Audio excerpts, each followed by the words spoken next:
Okay, so if you're kind of wanting to follow along, this is the PowerPoint we will be following for our notes today, the stock market math notes. This one I'll go over for the homework. It's not actually from the PowerPoint, it just has the questions. I made it into a Google form, but I'll talk about that more after. So we are doing more on the stock market basics. Today we're gonna do the math part of it. We're gonna do section 7 through 10. Some of this will be review, like return on investment we've already done, but we will see it from a slightly different perspective, or explain differently, I should say.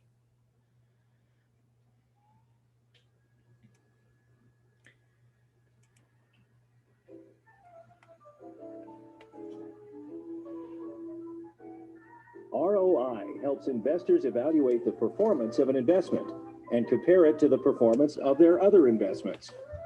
School is out for summer, and Joe's children ask for some startup cash for their respective summer businesses. Joe gives each child $100. In return, they must split their profits 50-50 with Joe at the end of the summer. Joe's daughter opens a lemonade stand. Joe's son buys a lawnmower. As the summer progresses, the children work hard at their businesses. Joe's daughter sells many cups of lemonade, and his son mows every lawn in the neighborhood. At the end of the summer, Joe's son has earned $500. Joe receives $250. Subtracting his original investment of $100, Joe is left with $150 profit, an impressive 150% return on investment. Joe's daughter has earned $1,000. Joe receives $500, minus the $100 original investment, and that's $400 profit, a whopping 400% ROI. Joe earned $4 for every $1 he invested. Joe's daughter provided the best ROI. ROI is one of many measures that help investors evaluate investments.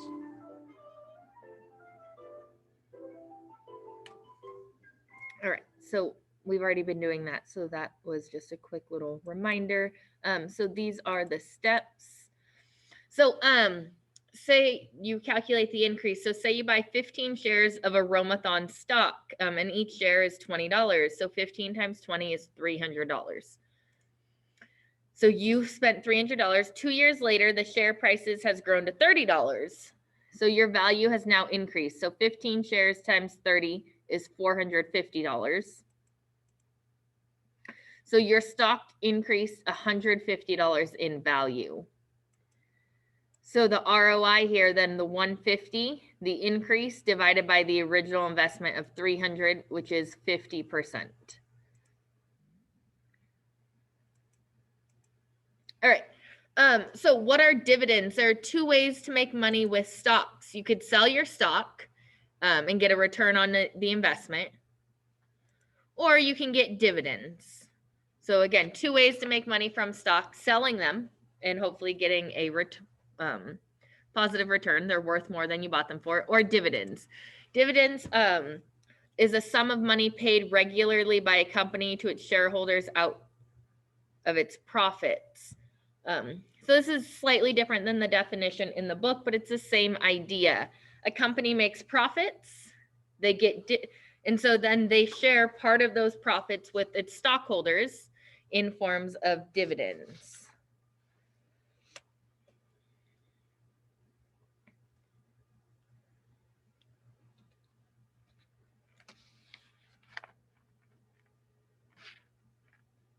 All right, so. What is a dividend? Presented by WallStreetSurvivor.com. A dividend is a payment by a company to its shareholders. These payments are a sign that the company is doing well and can afford to pay the owners back.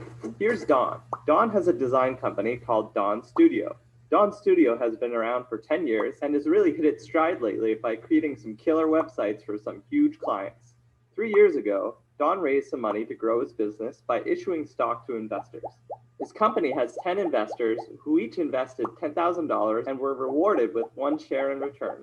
Because Don Studio has been doing well, he has more profits than he ever had before.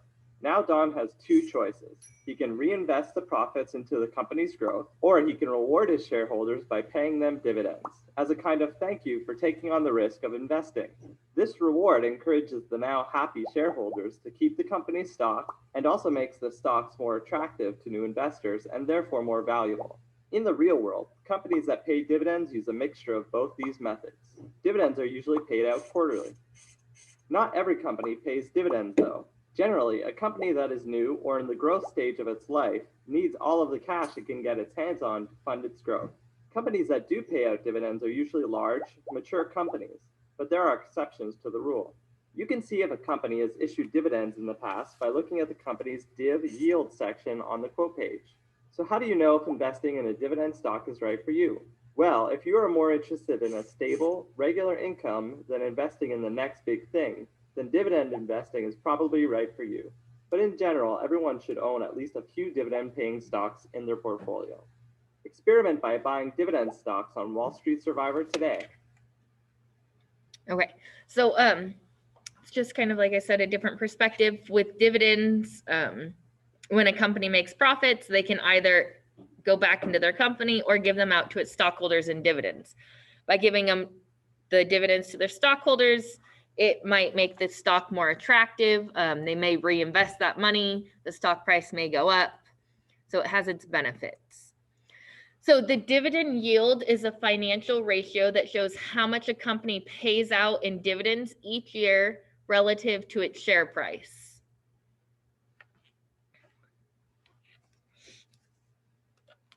So how much, even if they pay it quarterly, 4 times a year, how much did they pay out every year versus how much does it cost for one share of this stock? Are they giving you $5, but a share of stock is 1,000? What's that ratio? In the absence of any capital gains, the dividend yield is the return on investment for a stock. So if the stock price didn't increase in value, that dividends can be used as your return on investment, which we've done some of those examples with dividends already. Or if you don't sell your stock and just hang on to it, that's part of your return on investment. So here we can see JetBlue, the dividend yield, they don't have one. So they're not giving dividends out to their stockholders, at least at this time. Remember, not every company does. Where here, Coca-Cola gave 3.07%. Well, that was its dividend yield. I shouldn't say they gave that percent. So that's the ratio of how much money they gave out in relationship to their share price, which we can see the share here is $53.48. So that's just that in a formula form. If you want to write that down, I'll leave that there for a second. Basically, it takes that definition and puts it into a formula.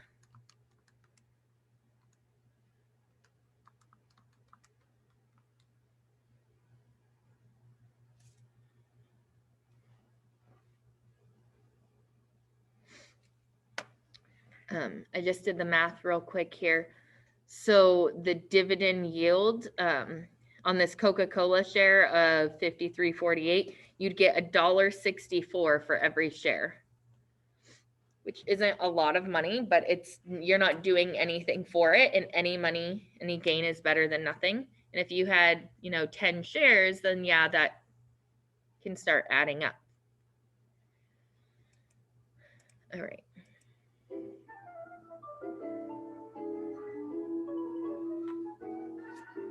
The dividend yield is a financial ratio that indicates how much a company pays in dividends each year relative to its share price. For investors, dividend yield is a way to measure how much cash flow they're getting for each dollar invested in a dividend-paying stock. Andy is invested in Casey's Corn. The stock trades at $20 per share and pays an annual dividend of $1 per share. Arthur is invested in Joe's Motors. It also has an annual dividend of $1 per share, but it trades at $40. Who has the higher dividend yield? Andy.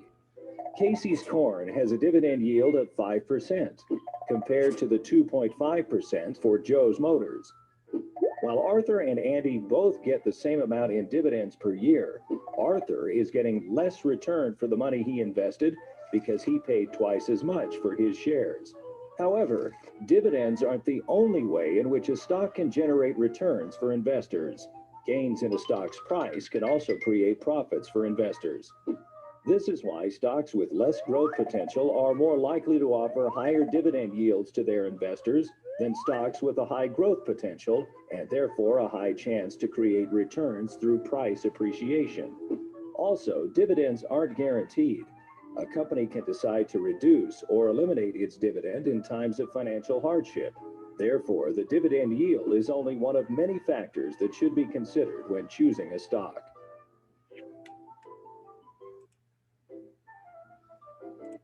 Okay. So, which company here has the better dividend yield? So Nike is $106.64. The dividend yield was 0.92%, or Apple, their shares are $464.41. So I'm guessing when this was typed, it doesn't quite match these numbers. So the stock prices are changing all the time with a dividend yield of 0.71%. So the Nike is going to have the better dividend yield because it's higher. You want the dividend yield to be higher if that's what your goal is, right? As the last video was saying, not getting dividends isn't always a bad thing. Some companies that have a lot of room for growth don't offer as many dividends. It's like the first video was saying, startup companies, smaller companies might need all that money to continue to grow and might not give you dividends. All right, so if I spend $1,000 on Nike and $1,000 on Apple, which will pay me better in dividends? So I could buy 9 shares of Nike for $106.64, or 2 shares of Apple for $461.41 each. So this green box, that's just from the last slide. They said what their dividend yield was in the share price.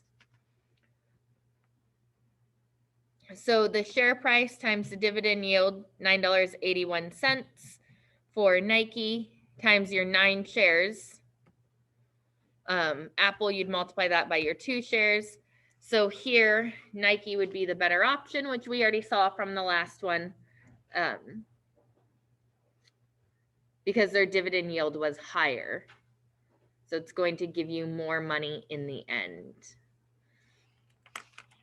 I want to note with this example, if you have $1,000, neither of these are spending all $1,000. 106.64, you can only buy 9 shares, which leaves you $40 left over.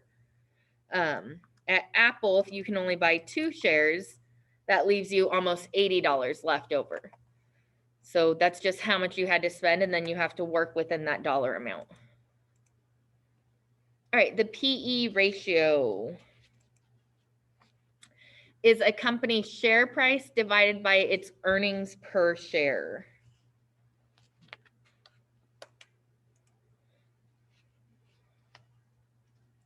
So if a company has a high PE, investors are paying a higher price for the stock compared to its earnings. If a company has a lower PE, you get more earnings for your investment. This makes a low PE stock a good value, but it can also simply indicate that investors aren't very confident about the company's prospects.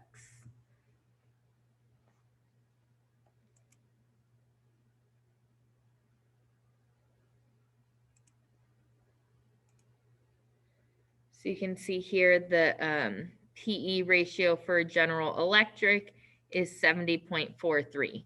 So the share price divided by the earnings per share. Which one of these slides coming up will have the formula on it.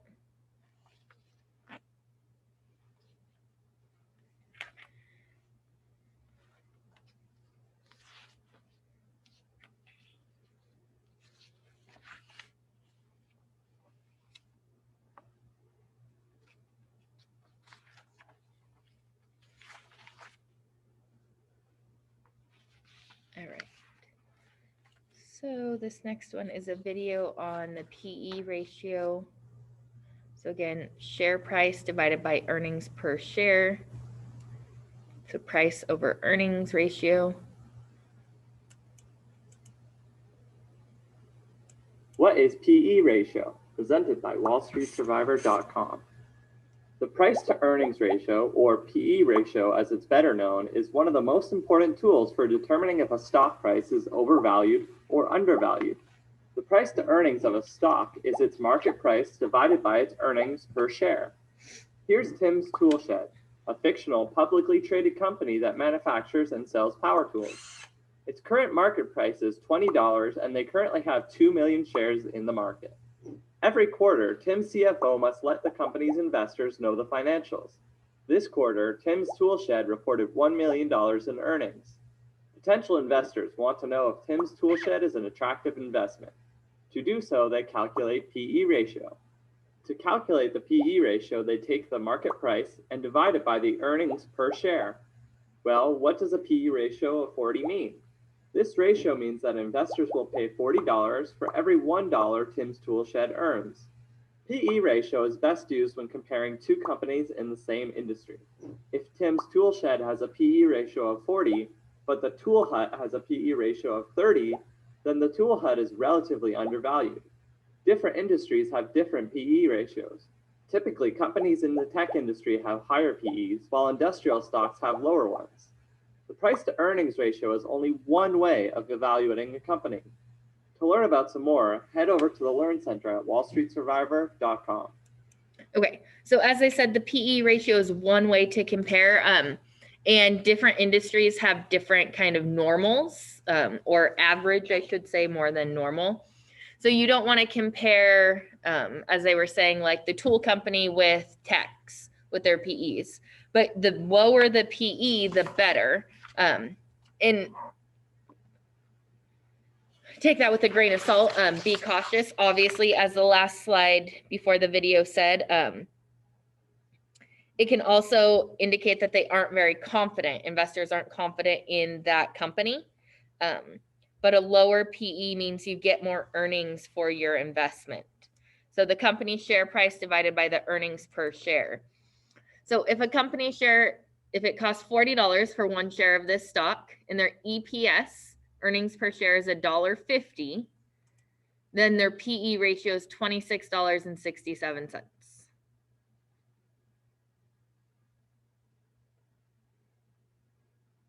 So that's the price to earnings ratio. So if you wanted to compare here, Smart Health is $97 per share and their EPS is $3.95, where Zuberant is $28 per share and their EPS is $6.50. If you divide those, the PE ratio here is 24.56 and here it's 4.31. So 24 to 1 versus 4 to 1. If we're just kind of, this should really be rounded to 25, but that's okay because it's not going to change the answer here. So Zuberant here has the better PE ratio because it's lower. So dividend yield, we wanted higher. PE ratio, you want lower.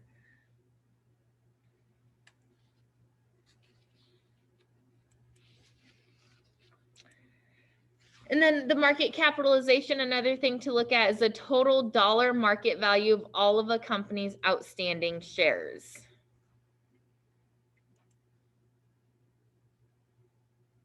So here for General Electric, traded on the New York Stock Exchange, we can see their market cap is 268.3 billion.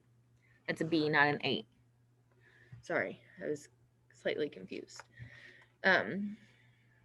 We see their PE ratio, we see their dividend yield, we see their open, their high, and the low. So the market capitalization, you take the number of shares and you multiply by the current share price.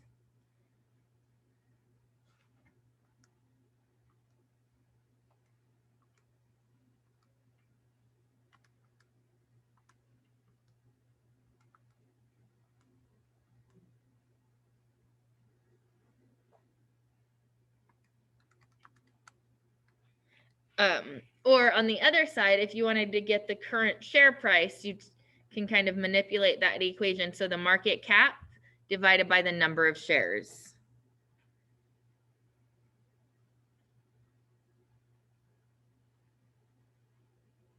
So those are essentially kind of the same equation, just manipulated depending on what part you have. Are you looking for the share price or are you looking for the market capitalization? You could also find out how, the number of shares the company has the same way. All right. Understanding market cap, presented by WallStreetSurvivor.com. Market capitalization, or market cap, is the total value of a company's shares. Investors use market cap to determine a company's size and value. To calculate market cap, multiply a company's outstanding shares by its current market price. This value will let us know how much a company's shares are worth on the open market. Because market price is determined by investors, market cap is really the public's perceived value of a particular company. Let's look at Lucy's Diner, a fictional company traded on a fictional stock exchange. Lucy's Diner is a publicly traded company, meaning investors can buy and sell shares of ownership.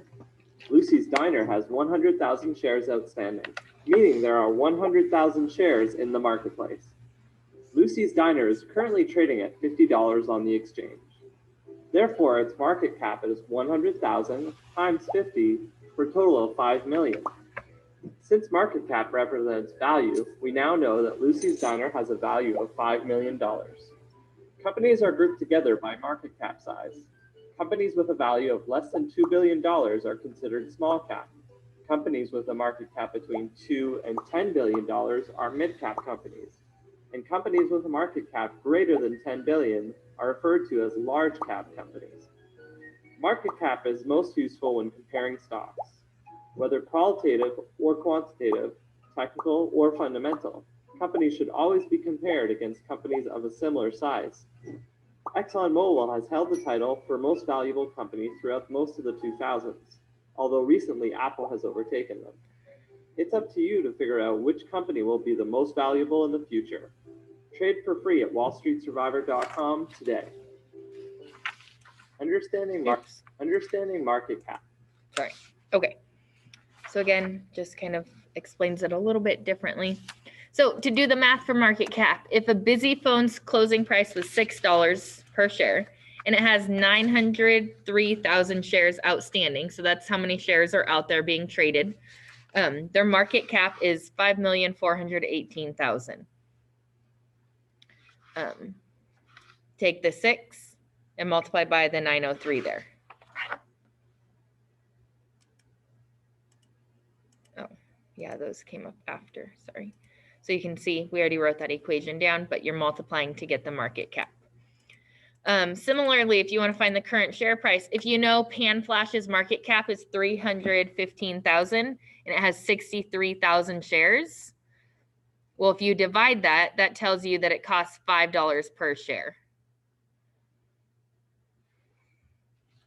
And lastly is capital gains.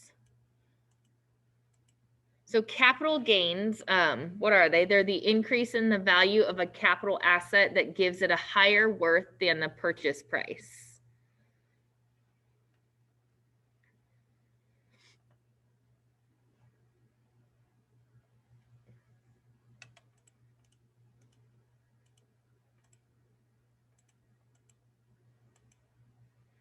Okay, so if it's considered short term if you have it for 1 year or less, this asset before you kind of sell it. And then it's taxed as an ordinary income, usually 25%. However, if it is considered a long-term asset, meaning you've held onto it for more than a year, it's often taxed at a lower tax rate than your income, which is usually around 15%. There are different percentages for the tax rates based on different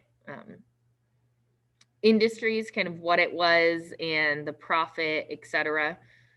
But it's around 15%. So it's triggered when the asset is sold. So you could have stocks right now that you bought for $5 2 years ago and they're worth $500, but if they go down to only being worth $100, it's only the value for when it is sold. It applies to stocks, art, land, and business.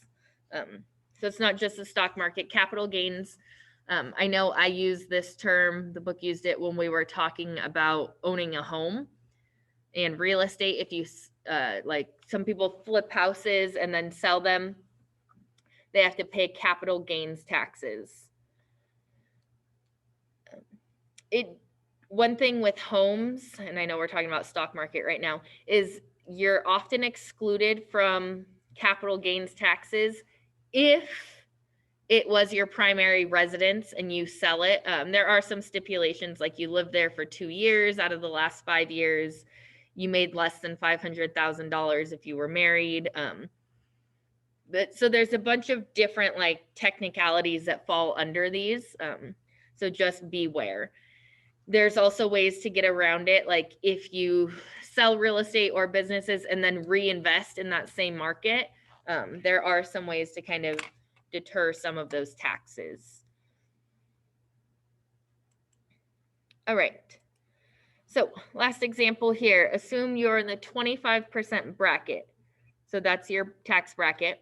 You buy 400 shares of Relaxico at $13.84. The current trading price is $19.74. In the most commonly filed tax bracket, the rate of tax that you would pay would decrease from 25 to 15% if you hold the stock for more than a year. So again, you're in the 25% bracket. We're assuming you're in this common bracket that's going to decrease to 15% if you had it more than a year. So when you buy this stock, you buy 400 shares at $13.84, you spent $5,536. When you sell it, you get $7,896 back. So your profit here is $2,360. Right? That's how much you bought it for. That's how much you sold it for. So this is how much money you made. So if you, at the normal rate of 25%, you're going to pay $590 in taxes. If you had this more than a year, and it's assuming the same price, and you're only taxed at the capital gains rate of 15%, you're paying $354 in taxes. So holding on to that stock for 1 year is gonna, for over a year, is gonna save you $186 in taxes. So you're making $2,360 here. If this was the normal tax rate, you would pay $590, almost $600 in taxes. So you'd get about $1,770 back. But if you only paid $354 in taxes, you'd actually make a profit of $2,000. So when you're buying and selling stocks and making a profit, you are paying taxes on that. Keep that in mind, that it is not all just for profit. All right. There's kind of a lot today. A lot of the math, a lot of the stock stuff.